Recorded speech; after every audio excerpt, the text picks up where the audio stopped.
सबरीमाला की कहानी सिर्फ एक मंदिर की कहानी नहीं है, बल्कि ये कहानी है रिवायत और औरतों के बीच एक ऐसे टकराव की जो 1991 में केरला हाई कोर्ट के दरवाजे तक पहुंच जाती है।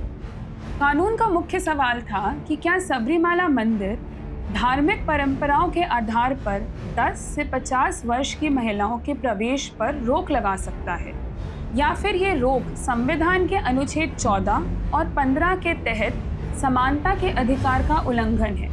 साथ ही क्या ये अनुच्छेद 25 के तहत धार्मिक स्वतंत्रता के अधिकार से टकराता है।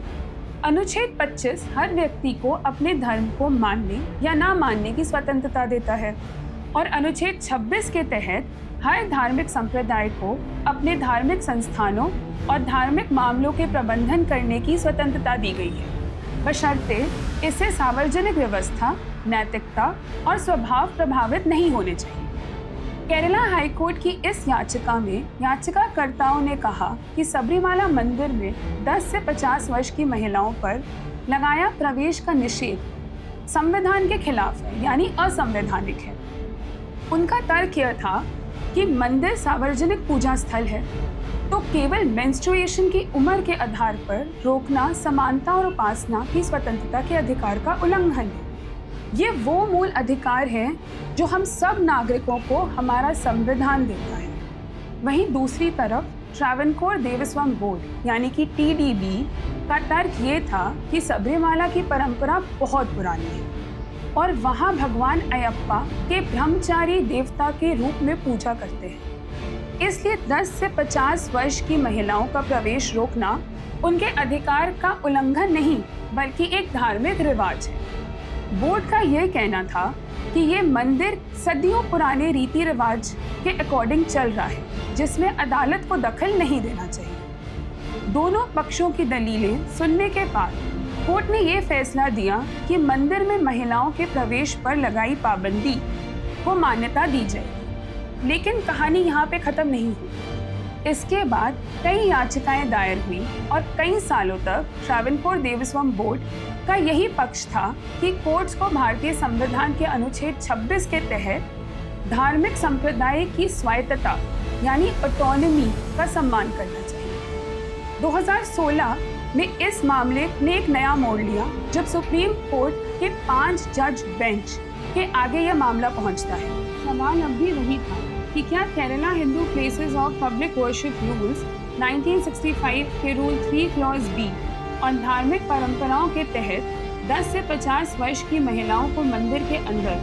प्रवेश ना देना केवल एक धार्मिक परंपरा है, या संविधान के अनुच्छेद 14, 15, 17, 21 और 25 का उल्लंघन। संविधान के अनुच्छेद हमारे मूल अधिकार है। अनुच्छेद 14 कहता है कि कानून के सामने सब बराबर है। अनुच्छेद 15 धर्म, जाति, लिंग या जन्म स्थान के आधार पर भेदभाव करने से रोकता है। अनुच्छेद 17 छुआछूत को खत्म करता है। अनुच्छेद 21 हर व्यक्ति को एक गरिमापूर्ण जिंदगी का हक देता है और अनुच्छेद 25 हर व्यक्ति को अपने धर्म को मानने या ना मानने की स्वतंत्रता देता है। सुप्रीम कोर्ट के आगे सवाल काफी गंभीर था। ये संवैधानिक हक, आस्था और समानता के बीच की लड़ाई बन चुकी थी। याचिकाकर्ताओं का कहना था कि 10 से 50 वर्ष की महिलाओं पर प्रवेश प्रतिबंध न सिर्फ भेदभावपूर्ण, बल्कि ये महिलाओं की गरिमा, समानता और पूजा करने के अधिकार पर सीधा हमला है। उनका तर्क ये था कि जब संविधान लिंग के आधार पर भेदभाव करने से रोकता है, तो क्या कोई मंदिर जो कि एक सार्वजनिक पूजा का स्थल है, वो केवल बायोलॉजिकल स्टेटस यानी जैविक अवस्था के आधार पर महिला को कैसे रोक सकता है? क्या महिला उन सालों में अपवित्र और अशुद्ध हो जाती है कि वो मंदिर में प्रवेश नहीं कर सकती? क्या ये अछूतपन नहीं है जहाँ एक औरत को इतना कमतर महसूस करवाया जाता है कि वो खुद अपने पर शर्म महसूस करने लगे? दूसरी तरफ ट्रावनकोर देवस्थान बोर्ड TDB का तर्क ये था कि सबरीमाला में विराजमान देवता एक नैष्ठिक ब्रह्मचारी हैं जो संपूर्ण आयु तक केवल ब्रह्मचर्य और तपस्या का जीवन जीते हैं।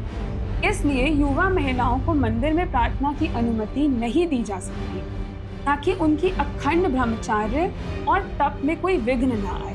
ट्रावनकोर देवस्थान बोर्ड ने अलग अलग धार्मिक परंपराओं के उदाहरण भी दिए। जैसे वशिष्ठ धर्म सूत्र, जो कि एक हिंदू शास्त्र है, उसमें एक कथा के अनुसार औरतों को मासिक धर्म की दशा इंद्र के ब्रह्म हत्या के पाप का तीसरा हिस्सा मानकर दी थी। इस आधार पर कहा जाता है कि प्रत्येक मासिक धर्म उसी पाप का प्रतिरूप है। कुछ पुराणों में भी मासिक धर्म को पाप या शुद्धि विच्छेद से जोड़ा गया है। ईसाई ग्रंथ जैसे कि लेविटिकस में मासिक रक्तस्राव वाली स्त्री को कुछ समय के लिए अलग रहने और अशुद्ध समझने के नियम मिलते हैं। कुरान में भी मासिक धर्म को अस्वस्थता और अपवित्रता कहकर पति से कहा गया है कि महिला की ऋतु स्थिति में उसका संबंध ना करे जब तक कि वो पवित्र ना हो। दोनों पक्षों की सुनने के बाद 5 जज बेंच ने 4:1 की बहुमत से निर्णय लिया कि सबरीमाला में 10 से 50 वर्ष आयु वर्ग की महिलाओं पर जो प्रवेश प्रतिबंध लगा है वो असंवैधानिक है। परंपरा के आधार पर महिलाओं को धार्मिक स्थल से वंचित रखना अनुच्छेद 14 का उल्लंघन है। बहुमत के साथ मिले फैसले के बावजूद जस्टिस इंदु मल्होत्रा ने अलग राय जताई। उनका कहना था कि धार्मिक परंपराओं और संस्थागत आस्थाओं में न्यायपालिका का सीमित हस्तक्षेप यानी कि लिमिटेड इंटरफेरेंस होना चाहिए। इसी तर्क को आधार बना धर्म प्रतीक और मंदिर बोर्ड ने सुप्रीम कोर्ट के 2018 के फैसले को चुनौती दी। इसी कारण पुनर्विचार याचिकाएं दायर हुई। 2026 में सुप्रीम कोर्ट ने इसे एक व्यापक संवैधानिक पक्ष माना और चीफ जस्टिस की अध्यक्षता में 9 जज बेंच बनाकर मामला पुनः सुनना शुरू किया। मामला अभी भी अदालत के समक्ष विचाराधीन है। कोर्ट के आदेश के बाद पॉलिसी एंड लॉ फिर आपके समक्ष चर्चा के लिए हाजिर होगा।